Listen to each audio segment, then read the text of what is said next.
I'm not happy, complained Gordon. Your firebox is out of order, said James. No wonder, after all that coal you had yesterday. Hard work brings good appetite, snapped Gordon. You wouldn't understand. I know, put in Duck brightly.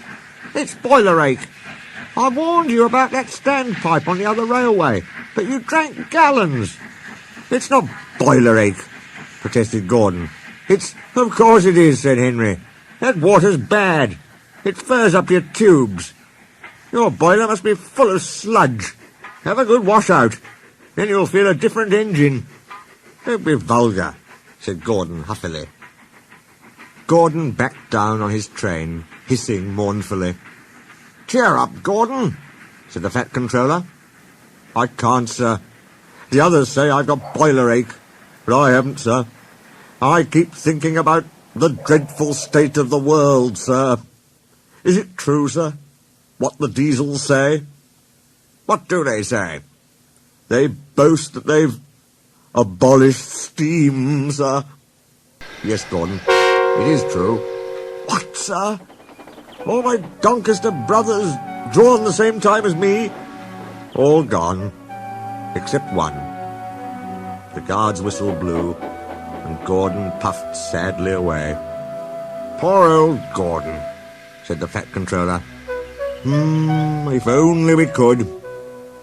Yes, I'll ask his owner at once. He hurried away. Arrangements took time, but one evening Gordon's driver ran back excited.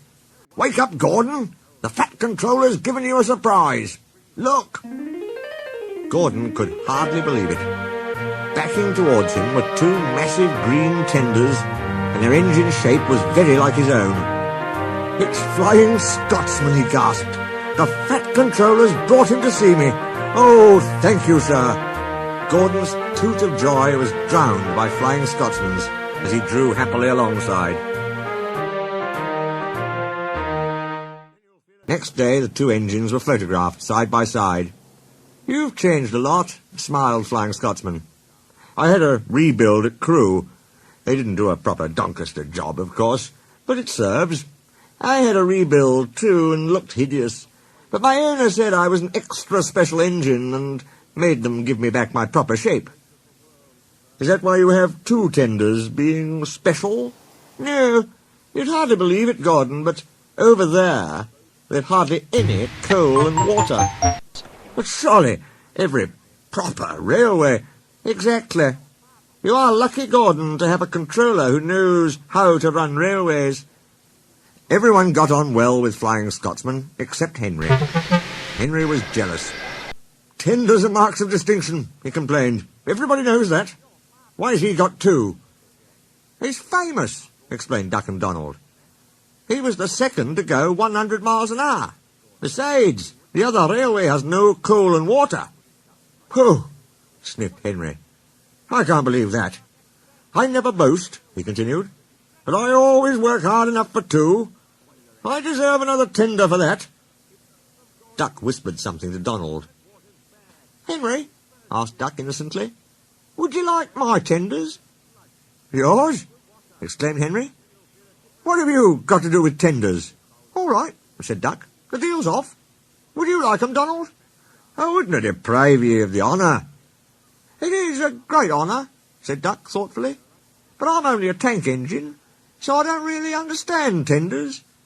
Perhaps James might... sorry I was rude, said Henry hastily. How many tenders have you, and when could I have them? 6, and you can have them this evening. 6 lovely tenders, chortled Henry. What a splendid sight I'll be.